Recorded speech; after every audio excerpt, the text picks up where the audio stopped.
Teotihuacan, a site we have covered many times here upon our channel.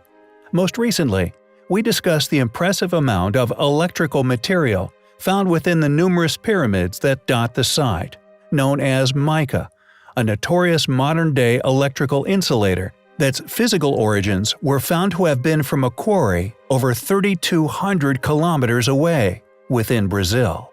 When Spanish explorers first visited the area, they asked the Aztecs who built these marvelous buildings. The Aztecs replied that it was the Quinametsin, a quote, race of giants who came from the heavens in the time of the second sun. It is clearly a site of tremendous importance regarding lost knowledge here upon our planet, knowledge which could have been left within our very distant past.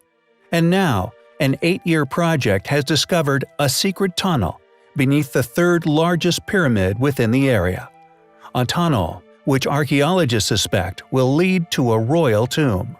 Discovered in 2003 with the use of robotic technology, similar to the technology used to discover the secret chamber within the Great Pyramid of Khufu, rumored to also be that of a royal tomb.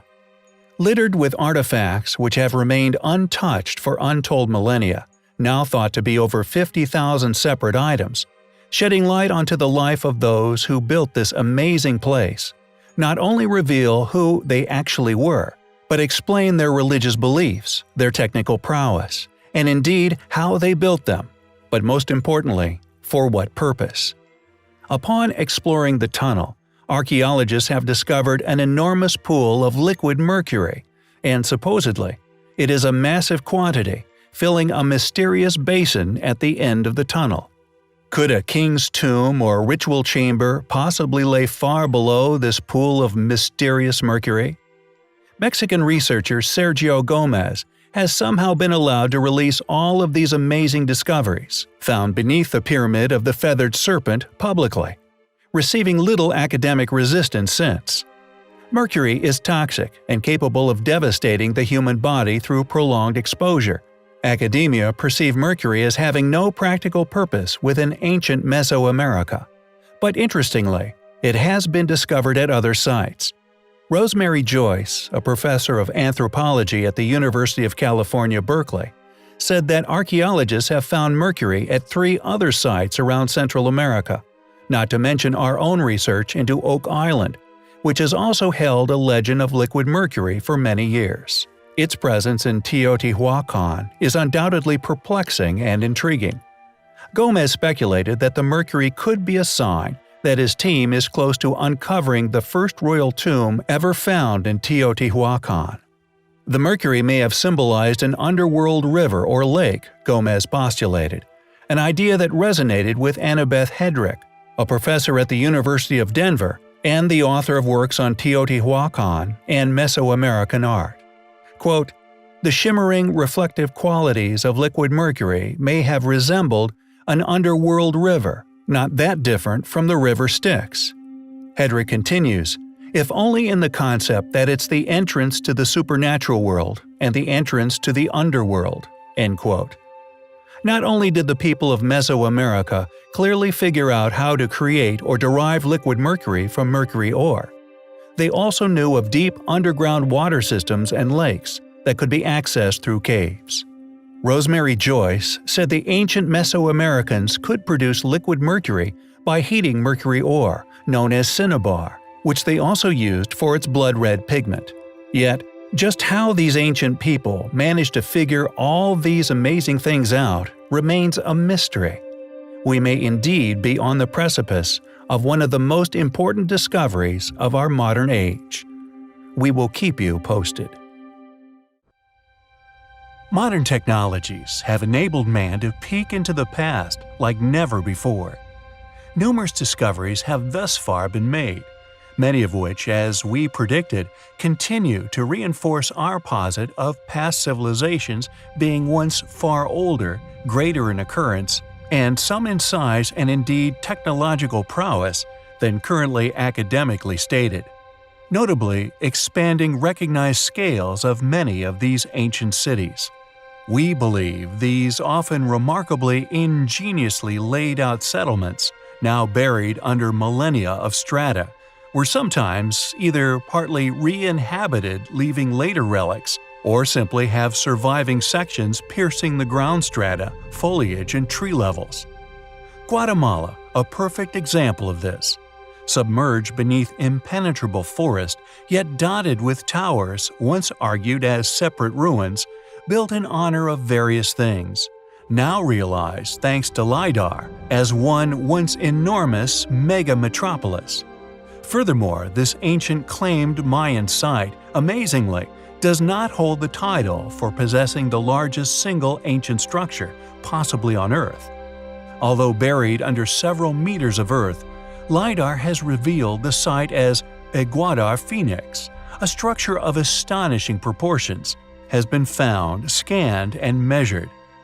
Discovered to be over 4,500 feet long and 50 feet in height, the platform of its roof alone would have taken a stunning expanse of space, and the research being undertaken to understand yet another mega-metropolis which surrounded the structure are finally forcing an overdue change in long-held, stubborn, ignorant, and to us, long opposed paradigms regarding who, when, and indeed how ancient people accomplished such achievements. Researchers stated, quote, "Aguada Phoenix is by far the most sprawling ruin," end quote. They continued, "In fact, after 3 years of study, we have determined that it's by far the largest and very probably the oldest Maya structure ever found in Mexico." These quotes, however, raise some curious questions, although the research thankfully transparent in nature, sharing the incredible discovery with the world.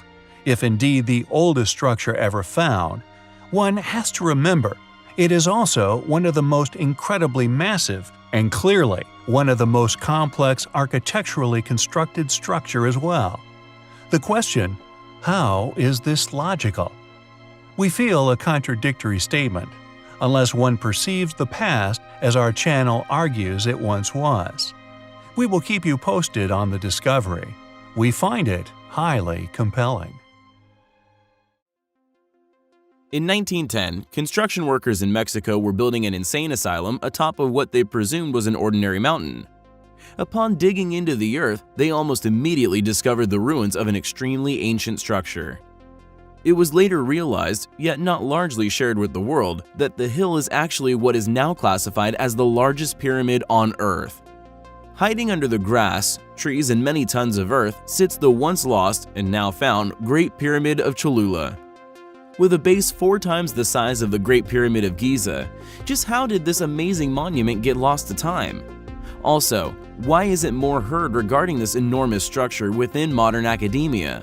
It sits just outside Puebla, the 4th largest city in modern-day Mexico. It is 450 meters wide and 66 meters tall, with a floor area comparable in size to 9 Olympic-sized swimming pools. Not only is this structure the largest pyramid on Earth, but it is also officially and undeniably deemed the largest monument ever built on our planet. In 1519, Hernán Cortés, a Spanish invader, had his men march into the great Aztec city of Cholula. They subsequently massacred 10% of the population and built a tiny church on top of the hill as a symbol of their conquest. The church they built is now known as the oldest continuously occupied building in North America. Historical records suggest that when Cortés arrived in Cholula, the pyramid was many thousands of years old and already entirely overgrown by vegetation. Additional legends state that the Great Pyramid was so sacred to the Cholula people that they covered it with soil in order to hide it from Cortés's army. We may never know how it became buried under the sediment it now rests beneath. Experts believe the pyramid grew in stages, successive civilizations improving on what had already been built. When an old pathway was removed in 2013 to make access for a drainage system, workers reportedly uncovered at least 63 complete and very ancient skeletons. Some of these remains accompanied by numerous alien-looking skulls absent their skeletons.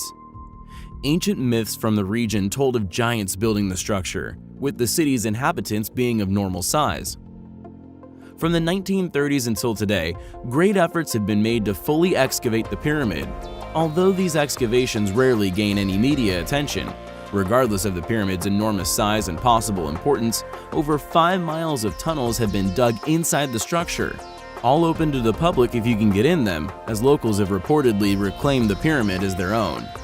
Even though extensive exploratory research has been undertaken, the age or indeed the possible builders remain an elusive mystery. Just what type of tombs could still be buried beneath the largest officially classified pyramid on Earth? Were alien remains really found amongst the ruins? And if they were, why was the world kept in the dark regarding the results of this testing? Official reports released at a much later date concluded that they were the decapitated skulls of deformed children. This conclusion, however, just raises more questions.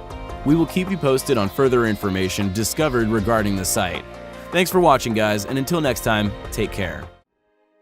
Rising nearly 400 feet above the desert floor in a remote section of New Mexico within ancient Anasazi territory is a place named Chaco Canyon, and within stands an imposing natural structure called Fajada Butte. Hidden from the world for over 700 years, along a precarious narrow ledge, there lay a secret, ancient, astronomical observatory. Subsequently given the name Sundagger, and the reason why is nothing less than remarkable. It has been revealed that for more than 1,000 years, the Sundagger has been revealing to all aware of its creation the subtle changing of the seasons. In 1977, it was thankfully rediscovered when rock art and petroglyphs were spotted nearby. Anna Sofer, who was cataloging the rock art, was one morning greeted by the Sundagger, slowly traveling across the wall, traversing the strange spiral patterns which were etched upon them. The intelligent Anna realized that the Sundagger could have been connected to the petroglyphs, so along with her colleagues, she came back at various dates throughout the year, eventually establishing the following information. On the summer solstice, the Sundagger appears near the top of the largest spiral, and over a period of 18 minutes it slices through the very center, cutting the spiral in half before leaving it in shadow for another year.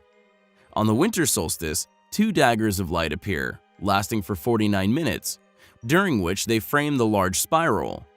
Finally, an equally fascinating and more complex light show occurs on the spring and autumn equinoxes. The large spiral is carved in such a way that counting from the center outward to the right, there are 9 grooves. On each equinox, a dagger of light appears that cuts through the spiral on different angles. Meanwhile, a second dagger slices through the center of the smaller spiral. These light shows, which had been going on for centuries, continued for several years after their rediscovery. However, in 1989, it was found that the granite slabs had shifted. The alignments that had been arranged so carefully were no more. It also seems impossible for us modern people to realign them, as all attempts have failed. Was this Sundagger really made by the Anasazi Indians? Or was it a far older surviving relic, one that they were merely aware of? A relic which has unfortunately eroded away? Similar ancient light displays marking the solstices and equinoxes can be found at other locations as well, such as in the southwestern United States and Mexico. In a ruin in Hovenweep National Monument, near the borders of Utah and Colorado, light beams also illuminate spiral petroglyphs on the summer solstice. At Burro Flats in Southern California, a winter solstice sun points a finger of light to the center of 5 concentric rings in an early Chumash rock art display. Were these monuments once used by a lost, ancient advanced group of marauders as calendar sites while traveling America? Perhaps one day we will know for sure. Thanks for watching, guys, and until next time, take care.